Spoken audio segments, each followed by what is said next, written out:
Hello dear, स्वागत है आप सभी का जीएसवाई पंकज यूट्यूब चैनल पे। Dear students, JPSC, UPPCS, BPSC सभी के लिए, स्टेट पीसीएस के लिए घटना चक्र पूर्वावलोकन इंडियन ज्योग्राफी, जिसमें कि हम वर्ल्ड ज्योग्राफी को कवर कर रहे थे। तो चलिए या स्टार्ट करते हैं। अगर आपने चैनल को सब्सक्राइब नहीं किया तो सब्सक्राइब कर लीजिए एंड वीडियो को शेयर जरूर कीजिए, ठीक है ना। यहाँ पे क्लास आपको जो है शॉर्ट फॉर्म में मिलेंगी, जिससे कि आपका टाइम ही वेस्ट ना हो और आपका एक मोटिवेशनल जो होता है वो बना रहे और क्वेश्चन आपको जल्द से जल्द जो है लर्न होते रहें। तो चलिए क्वेश्चन नंबर अपना है 11।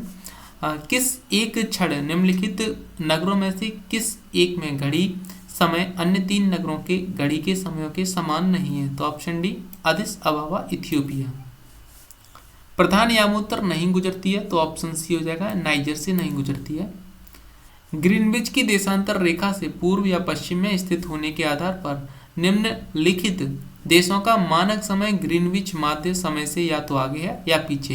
किस किस का? तो ऑप्शन ए 5 3 2 1 4। सबसे पहले क्या आएगा?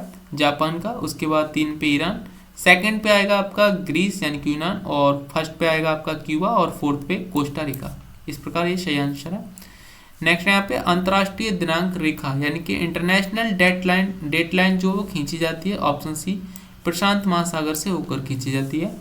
जब आईएसटी यामोत्तर यानी कि मेरिडियंस पर दोपहर होती है, तब धरती पर एक अन्य स्थान पर लोग अपनी सुबह 6 बजे की चाय ले रहे होते हैं। उस स्थान का देशांतर क्या है? तो ऑप्शन बी 7:30 वेस्ट। ये क्वेश्चन अभी रिलेटिव इसी से एक कथन दिया गया था झारखंड के एग्जाम में, अभी 2024 में 17/3 को जो हुआ है उसमें। तो आप देख सकते हो वो यूपी इंडियन ज्योग्राफी के पॉइंट ऑफ व्यू से इम्पोर्टेंट है। नेक्स्ट यहाँ पे कथन है कि तिथि निर्धारित रेखा पर ग्रीनविच से 12 घंटे का अंतर है। कारण आर। तिथि निर्धारक रेखा 180 डिग्री देशांतर पर स्थित है। नीचे दिए गए कुट का प्रयोग कर सही उत्तर का चयन कीजिए। ऑप्शन ए और आर दोनों सत्य हैं और आर एक ही सही व्याख्या है। नेक्स्ट है ग्रीनविच से दोपहर 12 बजे एक तार भेजा गया। तार संप्रेषित करने में 12 मिनट का समय लगा। वह एक नगर 6 बजे शाम को पहुंचा। नगर का देशांतर होगा ऑप्शन बी 87 पूर्वी देशांतर। उत्तराखंड पीसीएस का था क्वेश्चन। ग्लोब पर दो स्थानों के बीच न्यूनतम दूरी नहीं होती है, तो ऑप्शन डी अंतर्राष्ट्रीय तिथि रेखा पे। नेक्स्ट है यदि पृथ्वी के घूर्णन की दिशा उत्क्रमित कर दी जाए तो जब अंतर्राष्ट्रीय तिथि रेखा पर दोपहर हो तो भारतीय मानक समय क्या होगा? ऑप्शन ए 6.5 घंटे। एक जहाज एल्यूसियंस द्वीप समूह के पूर्वी छोर से डच हार्बर की ओर जा रहा है। यह 1 जनवरी 1999 को 23:30 बजे 180 डिग्री यामोत्तर को पार करता है। यामोत्तर को पार करने के समय से 1 घंटे की यात्रा करने के बाद जहाज का कप्तान अपनी डायरी में कौन सा समय और तिथि दर्ज करेगा? सही आंसर है ऑप्शन बी जनवरी 2, और वो भी जनवरी 2 और 00 12 बजे का टाइम जो है दर्ज करेगा। नेक्स्ट यहाँ पे निम्नलिखित में से कौन सा एक जलडमरू मध्य अंतर्राष्ट्रीय तिथि रेखा के सर्वाधिक निकट है? ऑप्शन बी वेरिंग जलडमरू मध्य। नेक्स्ट क्वेश्चन है निम्न में से कौन सा एक समय की प्राकृतिक इकाई नहीं है? तो ऑप्शन सी मानक समय। किसी जहाज को सबसे कम समय में एक स्थान से दूसरे स्थान तक जाने के लिए निम्न में से किसे मार्ग बनाना चाहिए? तो देशांतर को। किसी जगह का स्थानीय समय 6 बजे प्रातः है, जबकि ग्रीनविच मीन टाइम जीएमटी 3 प्रातः है। उस जगह की देशांतर रेखा क्या होगी? ऑप्शन बी 45 डिग्री पूर्व। नेक्स्ट क्वेश्चन है पृथ्वी की भूमध्य रेखा की कुल लंबाई है लगभग 40,000 किलोमीटर। भूमध्य रेखा निम्नलिखित में से किस देश से होकर नहीं गुजरती? तो ऑप्शन हो जाएगा बी मैक्सिको से। निम्नलिखित में से समूहों में से किस एक के देशों में से भूमध्य रेखा गुजरती है? Option B Colombia, Kenya, Ethiopia, Indonesia, Ethiopia नहीं इंडोनेशिया। कोलंबिया, केन्या, इंडोनेशिया से भूमध्य रेखा गुजरती है। निम्नलिखित देशों में से कौन भूमध्य रेखा पर अवस्थित है? तो ऑप्शन बी 2 और 3। कोलंबिया अवस्थित है और केन्या अवस्थित है। भूमध्य रेखा गुजरती है तो ऑप्शन सी केन्या से होकर गुजरती है। स्थल एवं जल पर विषुवत रेखा इक्वेटर लाइन्स कुल 13 देशों से होकर गुजरती है, जिनका निम्न प्रकार है।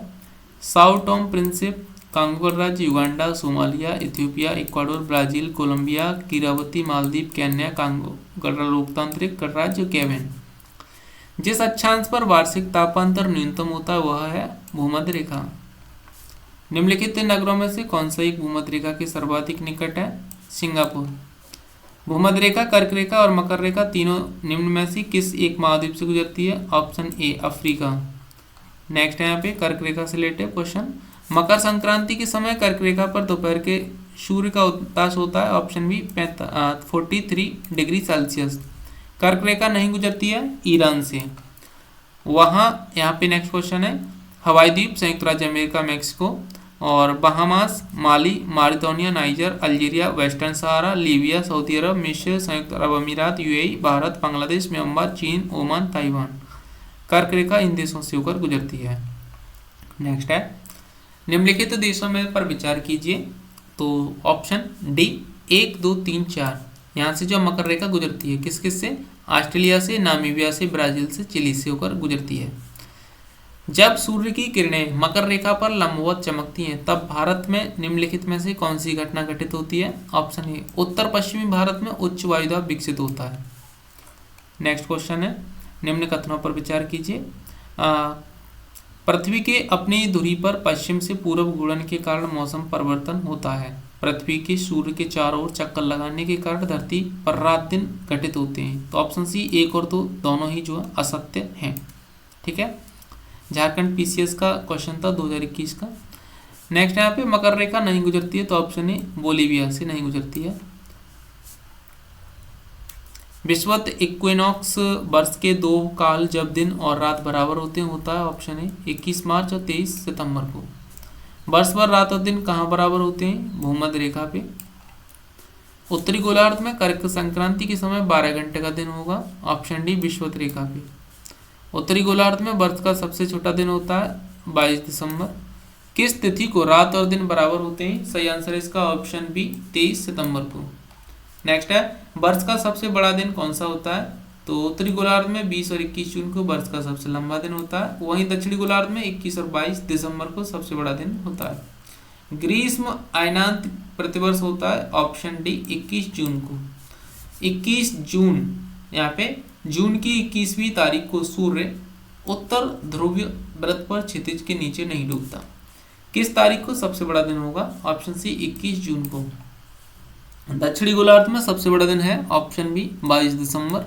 निम्नलिखित तिथियों में से किसमें दोपहर को आपकी छाया सबसे छोटी होती है? 21 जून। नेक्स्ट यहाँ पे पृथ्वी की और उसकी उत्पत्ति से रिलेटेड। तो प्रतिपादक विचारक टकराव का सिद्धांत वफन ने दिया था और वायव्य राशि इमैनुअल्स कांट ने, निहारिका परिकल्पना लॉपलास ने, उल्का परिकल्पना लॉकियर्स ने, ग्रहाणु परिकल्पना चैम्बरलिन्स और मोल्टन ने। आइए देखते हैं एमसीक्यू। निम्न विद्वानों में से किसने सुझाव दिया कि पृथ्वी की उत्पत्ति गैसों और धूल कणों से हुई है? ऑप्शन डी ओ स्मिड ने। नेक्स्ट है पृथ्वी की आयु निर्धारित करने में निम्नलिखित में से कौन सी विधि का प्रयोग करते हैं? ऑप्शन सी यूरेनियम डेटिंग विधि का। नेक्स्ट है भूगर्भिक इतिहास से रिलेटेड जो है यहाँ पे कुछ इंपोर्टेंट पॉइंट्स थे, एमसीक्यू देखते हैं। महाद्वीप अलग कैसे हुए? तो ऑप्शन बी विवर्तनिक क्रिया से। महान हिमयुग का संबंध किससे है? प्लेस्टोसीन से। निम्नलिखित महाद्वीपों में से कौन सा गोंडवाना लैंड का भाग नहीं था? उत्तरी अमेरिका। किस निम्न कालों में से किसे प्राय लघु हिमकाल माना जाता है? ऑप्शन सी 1650 से 1870 ईस्वी तक का काल। भारत प्राचीन सुपर महाद्वीप गोंडवाना लैंड का भाग था जिसमें या इसमें वर्तमान समय का निम्न भूभाग शामिल था। ऑप्शन डी ये सभी। पृथ्वी पर मूलतः एक ही विशाल भूखंड था जिसे कहते हैं? Option B Pangaea. डायनासोर का काल आज से कितने वर्ष पहले था? ऑप्शन बी 18 करोड़ वर्ष पूर्व। पृथ्वी पर जीवन के प्रादुर्भाव का सही जीवाश्मी जो है यहाँ पे साक्ष्य क्या है? तो स्टार वाला क्वेश्चन था, हटा दिया था आयोग में। पृथ्वी पर जीवन के प्रादुर्भाव के प्रथम जीवाश्मी साक्ष्य ऑर्कियंस युग के प्रारंभिक काल लगभग 3.5 बिलियन वर्ष पूर्व के हैं। निम्नलिखित पर विचार कीजिए। घटनाओं में जीवों के विकास को प्रभावित किया होगा। महाद्वीपीय विस्थापन, हिमानी चक्र। तो ऑप्शन सी 1 और 2 दोनों ही सही हैं। सही कालानुक्रम में व्यवस्थित कीजिए। ऑप्शन बी सबसे पहले श्यावल जमाव आएगा।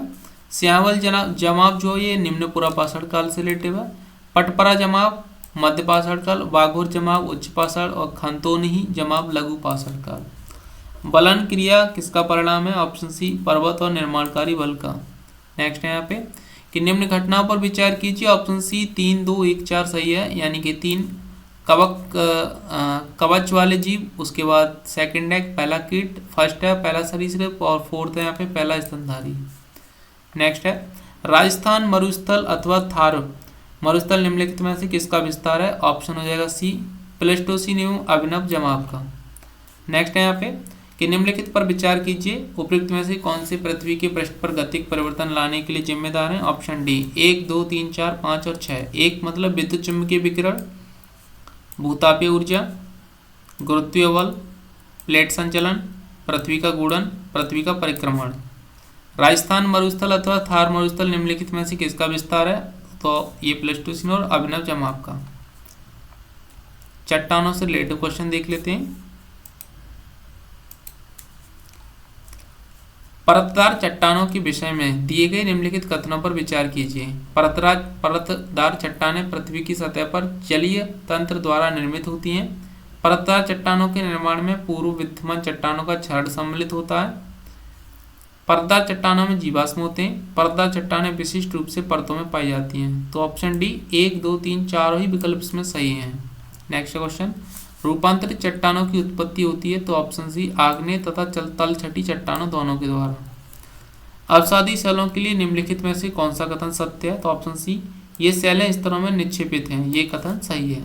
निम्न में से कौन सा रूपांतरित चट्टानों का उदाहरण नहीं है? तो ग्रेनाइट। वलुआ पत्थर एक परतदार चट्टान है क्योंकि वह ऑप्शन सी पानी के नीचे बनाती है। निम्नलिखित में से कौन समूह से संबंधित नहीं है? नीश। आग्नेय चट्टानों के लिए निम्नलिखित में से कौन सा कथन सत्य है? तो ऑप्शन सी कि वे क्रिस्टलीय तथा अक्रिस्टलीय दोनों ही होती हैं। नेक्स्ट है अधोलिखित नीचे लिखी कौन सी चट्टानों में जीवाश्म नहीं पाए जाते हैं? तो ऑप्शन बी ग्रेनाइट में जीवाश्म नहीं पाए जाते हैं। नेक्स्ट है यहाँ पे ज्वालामुखी से रिलेटिव, आइए इसको भी देख लेते हैं।